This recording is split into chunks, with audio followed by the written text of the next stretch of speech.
Hey everybody, welcome to Super Comic Fun Times from the Pile. Today we're going to look at Beavis and Butthead number 8 from October. Well, that's right, that didn't mean anything. What year was this? 1994. So the reason I'm doing this now here is because it is probably the last nice day of our extended Indian summer, and I wanted to do one more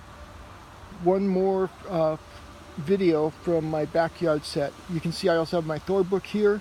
I'm going to enjoy the weather a little bit, read both these books, and at some other time I'll go through Beavis and Butthead number 8 for you all, probably from the inside. But let's say goodbye to summer together. Thank you for the extended Indian summer. I'll be right back. Hey everybody, and welcome back to From the Pile, episode 5. When you last left, the sun was shining and I was in my backyard, and now I'm at my drawing table. I read this book, and I'm possibly the last really nice day of the year, so there will more than likely be no more outside studio type things unless I get a better studio in a nice warm region. So let's examine Beavis and Butthead, issue 8. This was an imprint of Marvel Absurd. Is that right? I can't quite remember, but you can see this book did not receive a lot of love. It's a little dog-eared here. I like to notice these sort of things. It looks like it was possibly crushed up against something. You can see some of the dog ears here, and that's very sad. I think books should be treated with respect no matter what they are. In this book, it's like, haha, this is cool. Hey, Butthead, I'm like faster than a speeding train or whatever. So here you got this, and this kind of made me curious. And I do want to shout out to Comic Pop. I was inspired to do this particular issue because Comic Pop put up a poll asking what they should do later in the year for back issues, which is my favorite show other than my own on YouTube. And the choices were another Batman crossover, I can't remember the other one, and a Simpsons Futurama crossover.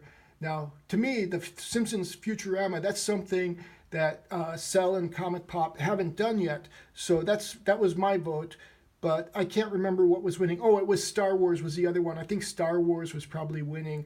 It's like Star Wars is... Never mind. So let's go back to 1994. And so like you can see in the corner here, this is giving you some insight as to what the story is going to be. Okay, wrestling has gone insane. So here we go. From the mighty to the meek, the unknowable hand of fate touches all. And when it's your turn to be touched, there's no way to prepare, only to accept, to reach out, grab hold of fate's finger, in the name of all which does not suck. This is not cool. Yeah, like no mortal could withstand so much suckiness or whatever. Okay, so this is pretty good art. The art throughout this book is pretty good. It's, you see here on the cover, Rick Parker is credited with the cover. 9020, I'm not sure why that's on the train. Was 90201 a thing in 94? I never watched it, so I wouldn't remember. Mike Judge is credited as the creator. Johnson Marcel is the writer, or Johnson and Marcel are the writers. Rick Parker is the artist. So here we go, and the boys, I like this art. I mean,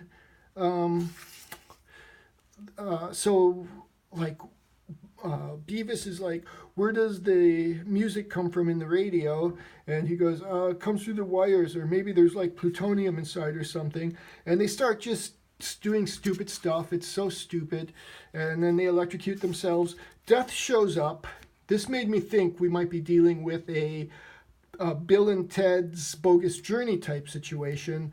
And I love this. I mean, I love the artwork. It is so good, and at least in these opening pages, very cartoonish, fits the feel of the show. Now, for me, I thought the show was really stupid. I did start watching it after my brother said there was some merit to it, and I could see some humor from time to time.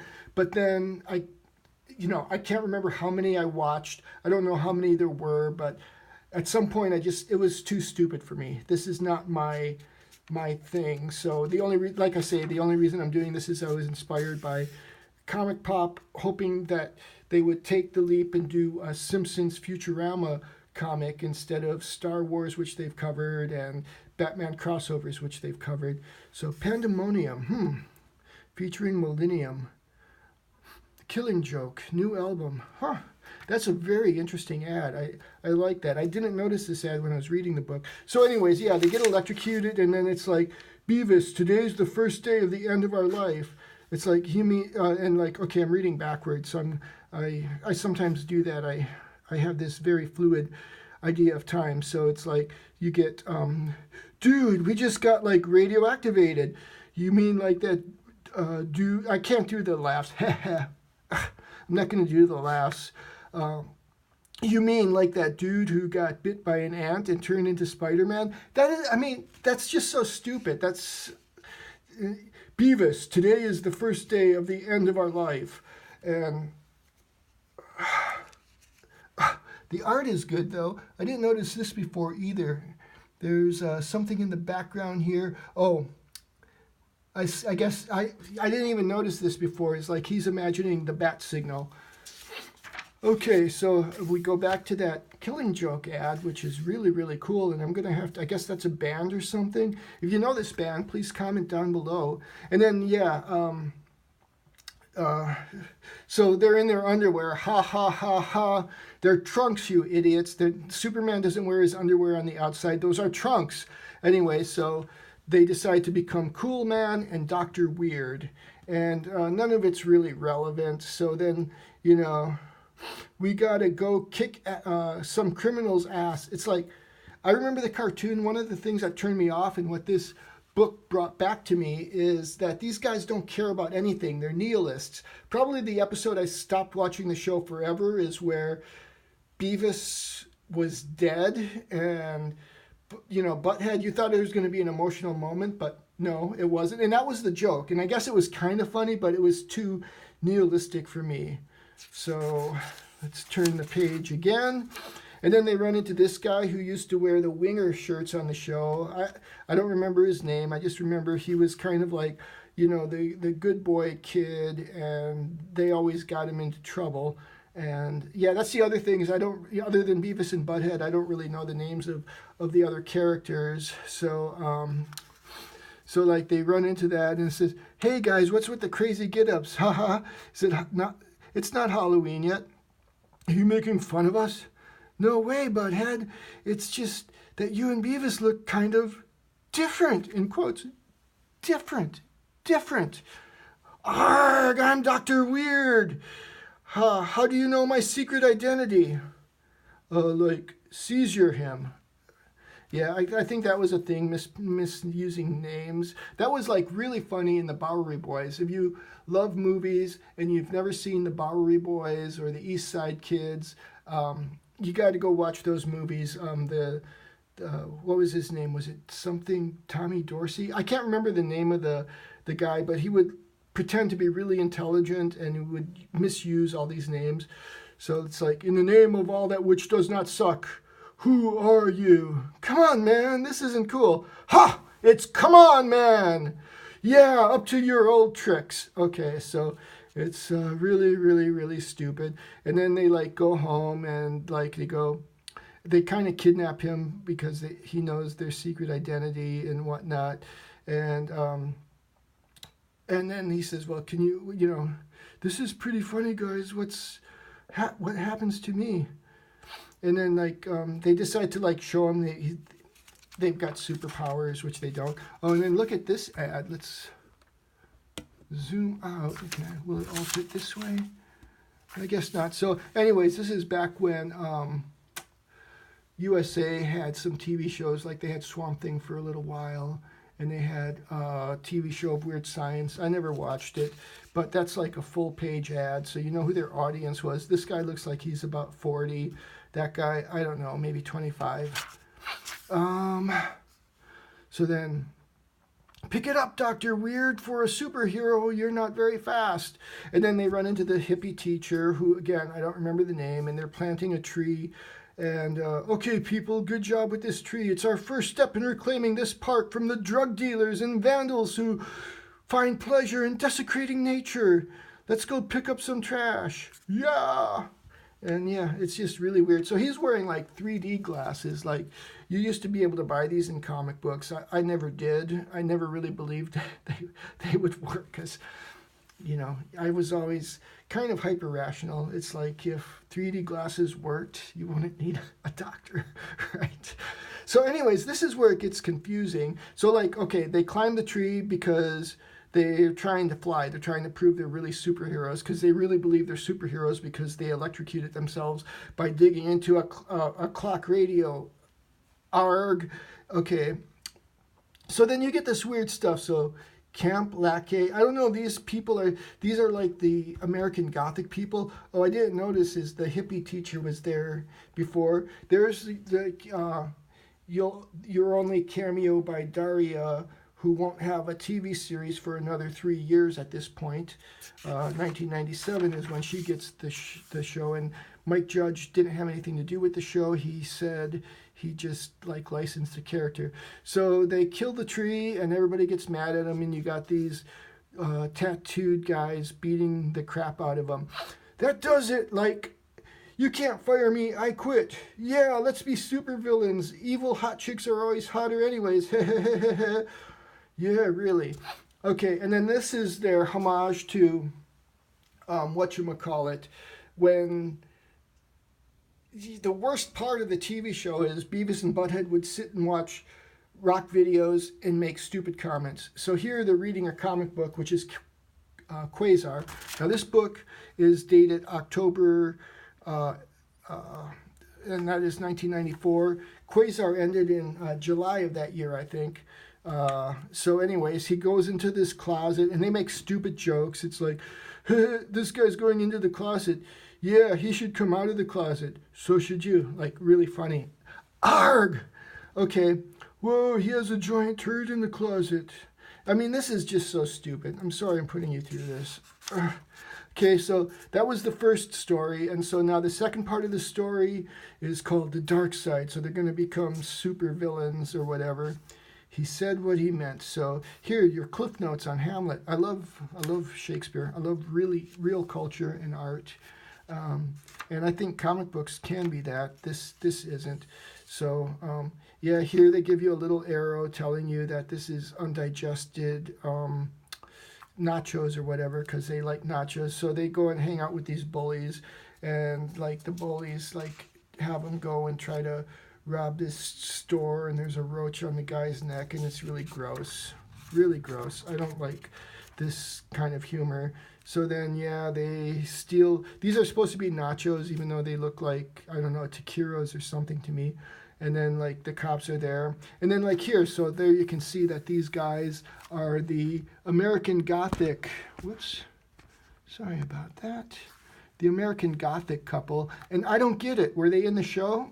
Like I said, I didn't watch it enough to know. And so then they get prune their roots and plant their trunks. Yeah. So yeah, nothing is really funny in this book. And then you got an activity page with stupid stuff that, and apparently people would send in stuff. We stole this one from Kenny Horn and Daniel Krautz of Taylor, Texas. So yeah. Okay, let's look at this ad, Trade West. So then we have the final conflict, and they come back to the tree. They think that they'll be able to fly. They plant. Nothing makes sense. I mean, I know these guys are really stupid, but what is it that Mark Twain said? It's he said that truth is stranger than fiction. Of course, truth is stranger than fiction. Fiction needs to make sense. And this story, it's not, if it was funny, it was okay. So like, this is normally what happens. So they you know, they go into the bathroom and they decide to ditch their costumes. And this guy happens to just be in the bathroom in his I Heart Unicorn shirt. And then he comes out and he says, come on, man. And it fools all of the adults in town. Oh, there's a Boy Scout now, too, with a bat. Yeah, so, okay.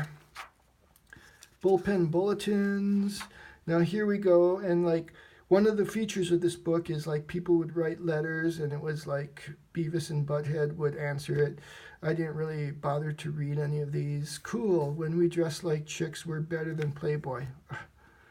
Yeah, it's probably referring to another issue. I don't know. So yeah, that's that. Here's this. Like you got these guys who are, well, lobotomies aren't in the back, are they? I'm not sure why.